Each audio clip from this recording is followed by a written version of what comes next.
Hello, class, and welcome to our 11th lecture series on Management Essential. And I'm your instructor, Dr. Jamal. Okay, so in our earlier classes, we started to understand the functions of management. So we finished first function, we debated on planning. And now we will be conducting some lectures on organizing.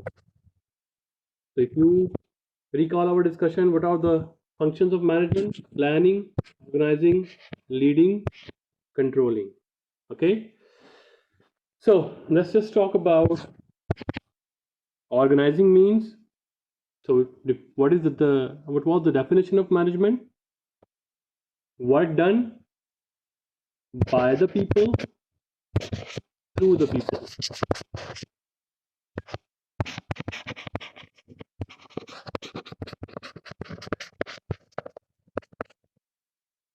One thing is common here is managing people. So in managing people, we call this in management human resource. So today's lecture is all about managing human resource. Okay, so let's share some light on its learning objectives. We will talk about its importance. We'll talk about external factors. We'll talk about tasks associated with identifying and selecting competent employees. Explain how companies provide employees with skills and knowledge. Strategies for retaining competent high performance employees, and two trends in organizational career development. And the last, we'll talk about contemporary issues in management in managing human resources. So if you get the idea here, so managing people is not that easy job. First of all, finding the right person for the right job is also challenging. You need to go through so much, you know, and also you need to follow some steps.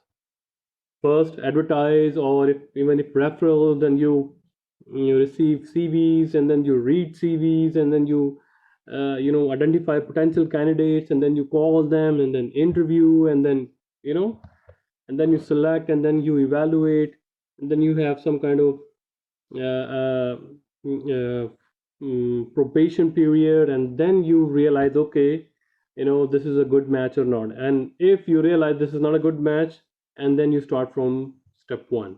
It's too much going on, and it has a cost, and the biggest cost is the time. Okay, so in order to have a less impact of time with regards to managing human resources, so special word is used in management. We call this human resource management. So let's go towards its first learning objective, that why this is so much important. So in the HRM, so I will refer to the human resource management from now on, HRM. So it is important for three reasons. First, various studies have shown that it can be significant source of competitive advantage, and that's true for organization around the world, not just US firm or UK firm. So if you can see that biggest companies like Mercedes, Toyota Corolla, NEC, we have Sony, we have Mitsubishi, we have Samsung, we have Apple, we have Lenovo, all the big companies, Huawei, you will find that their HRM is having a significantly, a significant contribution towards their success. And in many companies, simply HRM is competitive advantage. For example, Microsoft. So in order to retain highly, skilled persons, so they focus highly on their resources. Which kind of resources? people, right? Similarly, Boeing 747, because behind them there is so much engineering and all those stuff. Okay, the second one is HRM is important part of organizational strategies, achieving achieving competitive success through people, which means managers must change how they think about their employees and how they view the work relationship. Because in order to achieve the strategies, you need to develop some short term goals and you need to fulfill those goals through people, through managing HR. If you couldn't hire right person for the right job, the goal cannot be achieved, and of course long term goals or strategies won't be achieved. Sorry. The third one is the way organizations treat their people has been found to significantly impact organizational performance. For example, improving work practices could increase market value by 30%, and it is the research from your book. So they have found that just by managing the resources, human resources, the work performance is increased and its market value or share price in the market increases by 30%. And the big companies announces profits only 4%, 3%. Small companies, high growth, they report performance 10 to 30%, between 30%. And look at that. Just by managing HRM, you can significantly improve the share prices. So now the the resource management process. So to ensure organization has qualified people to perform all the work, specific HRM activities must be done. So here we go. So steps involve planning, recruitment, or human resource planning has both recruitment and decruitment. So if we go through the normal process, human resources planning, recruiting, selection. So the first three activities ensure that the competent employees are identified and selected. All right.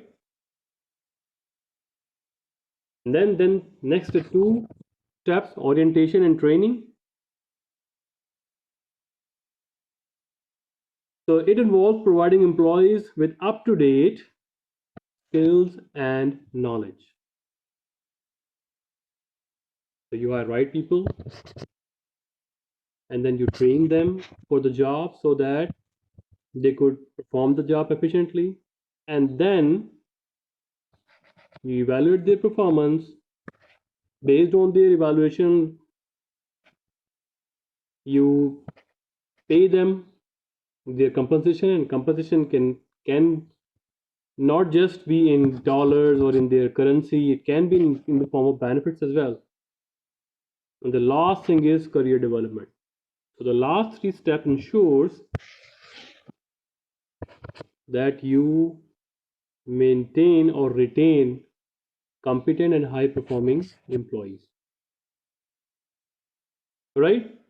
So if you pay close attention here, this is external environment, because you need to hire people not from the inside of the organization, of course from the outside of the organization, and this is beyond your control. Maybe you are advertising job and you cannot find the right person, or maybe there is a ban on hiring a new person, so you cannot hire, right? So this is called external environment, which is beyond the control of organizational decisions or organization policy makers, right? So What are the external factors that causes to disturb this selection process?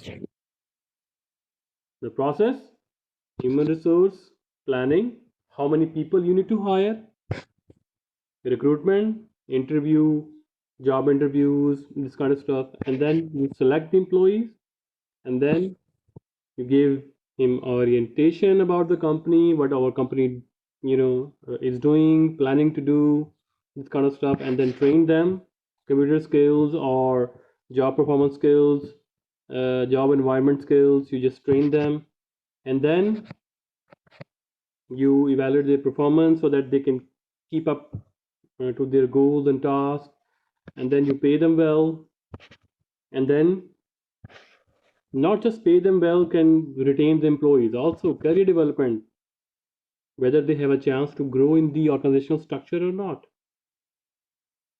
If you provide them, then they will be loyal to you, they will serve you for a longer period of time. And then we call this retention of the employees, and this is very important for an organization. So all this process of retaining can be disturbed by the external factor. What are those? Number one, economy, right? The economy means the GDP, economic, growth, recession, this kind of stuff.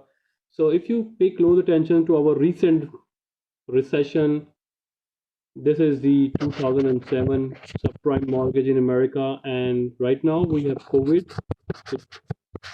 You notice something, that there are the abrupt changes in human resources, hiring and firing. First, organizations start firing because their low sales and many other stuff, they cannot cope up with the online stuff, so they fire them. Losses, heavy losses, loss of customer, loss of market share, delay in introduction to the new introduction of new product, and all the stuff. And then after that, people themselves started leaving the job, which means resigning. And we call this phenomena the great resignation between 2020 to 21. In just 1 month, more than I think 4 million people in just month of August 20